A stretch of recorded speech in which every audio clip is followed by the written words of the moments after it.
Hello guys, അപ്പം എനിക്ക് കുറച്ച് നാരങ്ങ കിട്ടിയിട്ടുണ്ട്. അപ്പം ഞാൻ ആ നാരങ്ങ കൊണ്ടൊന്ന് മഞ്ഞളും ഉപ്പും പുരട്ടി വേവിച്ചെടുത്തിട്ടുണ്ട്. വേവിക്കുമ്പോൾ അതിൻ്റെ കയ്പ്പൊക്കെ പോകുമല്ലോ. അപ്പോൾ ഇന്ന് നമുക്കിതിലോട്ട് കുറച്ച് മുളക് പൊടിയും കുറച്ചിട്ടാൽ മതി. അപ്പം നമുക്ക് അച്ചാറിടുമ്പോൾ മുളക് പൊടി ചേർക്കണം.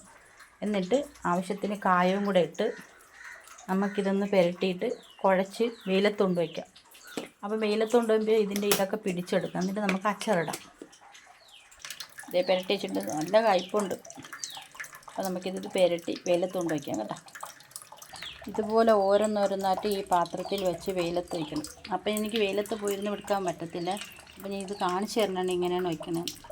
അപ്പം ഗേസ് ഇതേ മസാല റെഡിയാക്കാൻ ഞാൻ അച്ചാറിനുള്ള മസാലയാണ് കാണിക്കുന്നത്. മുളക് പൊടി, മഞ്ഞൾപ്പൊടി, ശർക്കര, ഉലുവ, കടുക്, എണ്ണ. അപ്പോൾ ചട്ടി റെഡി ആയിട്ടുണ്ട്. അപ്പം ഞാൻ ഇതേ വാട്ടി വെച്ചിട്ടുണ്ട്. ഈ പരുവത്തിലെടുത്ത് കണ്ടോ. അപ്പം ഈ ഒരു മൺചട്ടിയിലാണ് വയ്ക്കാൻ പോകുന്നത്. സിമ്പിൾ ഇത്രയേ ഉള്ളൂ. അപ്പോൾ എൻ്റെ അച്ചാർ ഞാൻ കാണിച്ചു തരാം. ഞാൻ ഇങ്ങനെ ഉണ്ടാക്കുന്നത് കേട്ടോ. അടുപ്പ് ചട്ടി വെച്ച് ചെറിയ ചട്ടിയിൽ ഗ്യാസ് താഴെ പോകും.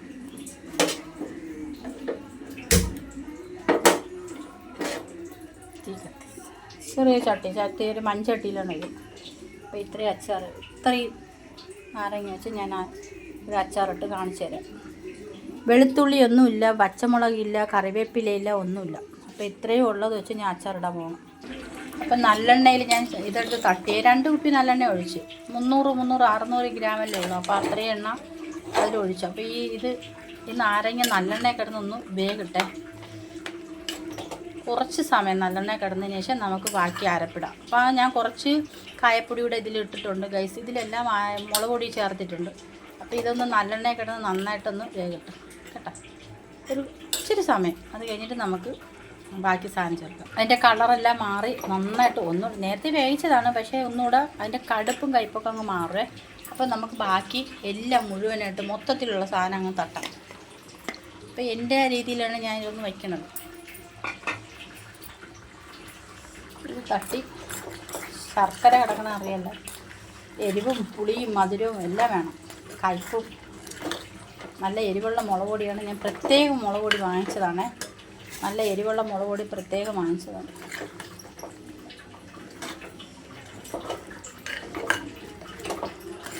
ഇതിൽ ഇങ്ങനത്തെ കളർ നല്ല കളറാണ്. ചെറുതീയിൽ വെന്ത് ചീഞ്ഞ് വരണം നല്ല വൃത്തി.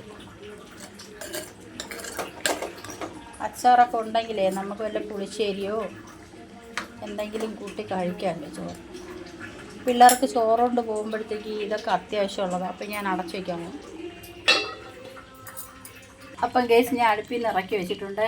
അപ്പോൾ ഇനി ഇത് അറിയണമെങ്കിൽ ഇത് തണുത്ത് ഇതിൻ്റെ എല്ലാം പിടിച്ചതിന് ശേഷം ഞാൻ കാണിച്ചു തരാം കേട്ടോ. അപ്പോൾ അത് അവിടെ ഇരിക്കട്ടെ. ഇപ്പോഴും ഞാൻ എടുക്കുമ്പം കാണിച്ചു തരാം. അപ്പം ഞാൻ അച്ചാറിട്ടിട്ട് 2-4 ദിവസമായേ. അപ്പം ഇതിൽ നിന്നാണ് എടുത്ത കണ്ടത് സെറ്റായിട്ട് ഇരിപ്പുണ്ട് നാരങ്ങ അച്ചാർ. ഇട്ട് ആ മൺചട്ടി തന്നെ മാറ്റി വെച്ച്. അപ്പം ഇന്ന് ഞാനിത് കോരി മാറ്റാൻ പോവുകയാണേ. നല്ല അടിപൊളിയായിട്ട് വന്നിട്ടുണ്ട്. ഇനി കോരി ഞാൻ അപ്പം നമുക്കിന്ന് ചീത്തയാവാതെ എടുക്കുമല്ലോ നമ്മളെപ്പോഴും. അതപ്പം ചീത്തയാവാതെ ഇരിക്കണമെങ്കിൽ നമ്മൾ ഫ്രിഡ്ജിൽ വെച്ച് സൂക്ഷിക്കണം. നമ്മൾ എടുക്കണോണ്ടിട്ട് അത് ചീത്തയായിപ്പോവും ചിലപ്പം. അറിയത്തില്ല, പിള്ളേർ ചിലപ്പം നനഞ്ഞ സ്പൂണൊക്കെ എടുത്തിട്ടായിരിക്കണം. അപ്പം നമുക്കത് ചീത്താതിരിക്കാൻ ഫ്രിഡ്ജിൽ വെക്കണം. അപ്പം ഞാൻ നോക്കട്ടെ.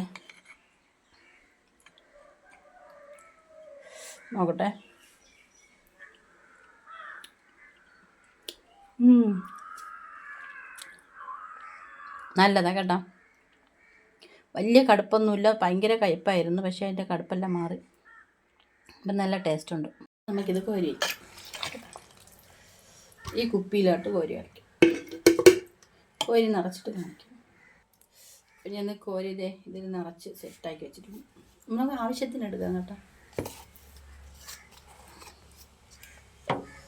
അല്ല പഴങ്കഞ്ഞിയൊക്കെ കുടിക്കുന്നവർക്ക് സുഖമായിട്ട് ടേസ്റ്റ് കൊടുക്കും. അപ്പം ഞാൻ കിട്ടിയ ഇന്നത്തെ നാരങ്ങയുടെ വിലയ്ക്ക് അനുസരിച്ച് ഇത് ലാഭമാണ് നമുക്ക് കിട്ടുന്നത്. അപ്പോൾ അമ്പലത്തിൽ പോയി ഇതുപോലെയൊക്കെ വാങ്ങിച്ചുകൊണ്ട് വെറുതെ കളയണ്ട. നാരങ്ങ വെള്ളം കുടിച്ച് നമ്മൾ എത്രയും നമ്മൾ കുടിക്കണം. അപ്പോൾ നമുക്കിത് കൊണ്ട് വെച്ച് നല്ല സൂപ്പർ അച്ചാർ ഉണ്ടാക്കി വെച്ചാൽ. അപ്പം ഇത് ഉണ്ടാക്കി വെച്ചിട്ട് ഏകദേശം ഒരു 4-5 ദിവസമാവും. അപ്പോൾ അത്രയും ദിവസം അത് അവിടെ തന്നെ ഇരിക്കുക, തൊട്ടിട്ടില്ല. ആദ്യത്തെ ഒരു ദിവസം എൻ്റെ മോളെന്നെടുത്തപ്പോൾ ഭയങ്കര കഴിച്ചായിരുന്നു. അത് ആദ്യത്തെ ദിവസം അറിഞ്ഞു അച്ചാറാകുമ്പോൾ വേണ്ട ഭയങ്കര ഇതാണ്. പിന്നെ എടുക്കലെന്ന് പറഞ്ഞുകൊണ്ട് അടച്ചു വെച്ചു അരപ്പുണ്ട.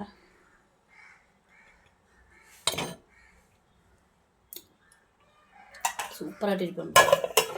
അപ്പം ഞാൻ ശർക്കര ഇട്ട് കൊടുത്തു. ആവശ്യത്തിന് നല്ല മധുരത്തിന് ശർക്കര ഇട്ടു. പിന്നെ ലേശം പഞ്ചസാരയും കൂടി ഇട്ടു. വെളുത്തുള്ളി, പച്ചമുളക്, കറിവേപ്പില, വറ്റൽമുളക് ഒന്നും ചേർത്തിട്ടില്ല. മസാലക്കൂട്ട് മാത്രം. അപ്പോൾ ഇതാണ് എൻ്റെ വീഡിയോ. വയ്ക്കട്ടെ. അപ്പം എൻ്റെ അച്ചാർ തുടച്ച് വൃത്തിയാക്കിയിട്ട് ഫ്രിഡ്ജിൽ സൂക്ഷിക്കാം. ആവശ്യത്തിന് നമുക്ക് എടുത്ത് ഉപയോഗിക്കാം. എനിക്ക് വയ്യ ഗൈസ്. എനിക്ക് പഴയതുപോലെ വീണ്ടും പല്ലുവേദന തുടങ്ങി. ഇവിടെ ഇരുന്ന് എടുത്ത് ഇപ്പം അതിൻ്റെ മേളിൽ അത് ഇച്ചിരി ബുദ്ധിമുട്ടായിരിക്കും. കേട് പിടിച്ചു. അപ്പം എനിക്ക് ആഹാരം കഴിക്കാനൊന്നും പറ്റണില്ല. കുടിനീര് ഇറക്കാൻ പറ്റുന്നില്ല. വിശന്നിട്ടും ഒന്നും കഴിക്കാൻ പറ്റില്ല. വെള്ളം കുടിക്കാം, അത് വലിച്ചിങ്ങനെ കുടിക്കാൻ പറ്റില്ല. പതുക്കെ പതുക്കെ കുടിക്കാൻ പറ്റുള്ളൂ. ഭയങ്കര ബുദ്ധിമുട്ട്. ഇന്ന് ആശുപത്രിയിൽ പോയിട്ട് വന്നതാണ്. ഇനിയിപ്പോൾ ആ പല്ല് പറിച്ച് കളയണം. അതിപ്പോൾ ഞാൻ വിചാരിച്ച് ഈ അച്ചാറിട്ട് വെച്ചല്ലോ, അതൊന്നും എടുത്ത് വയ്ക്കാം. അപ്പം വീഡിയോ ഇട്ട് എടുക്കണമല്ലേ എന്നാൽ അത്രയേ ഉള്ളൂ. കുറേ ദിവസമായിട്ട് വീഡിയോ ഒക്കെ ഇട്ടിട്ട് എനിക്ക് വയ്യാത്തതുകൊണ്ട് ഇട്ടാം. വിശന്നിട്ട് ഒന്നും കഴിക്കാൻ പറ്റാത്തൊരവസ്ഥ. ഇത് കിടക്കുമായിരുന്നു. അപ്പം ഇനി ഇതൊന്ന് എടുത്ത് വെച്ചിട്ട് വെക്കാമെന്ന് വെച്ചാൽ എൻ്റെ മുഖമൊക്കെ ഒരുമാതിരി ഇരിക്കുന്നുണ്ട്. എനിക്ക് വേദന എടുത്തിട്ട് വയ്യ എനിക്ക്. ബൈ.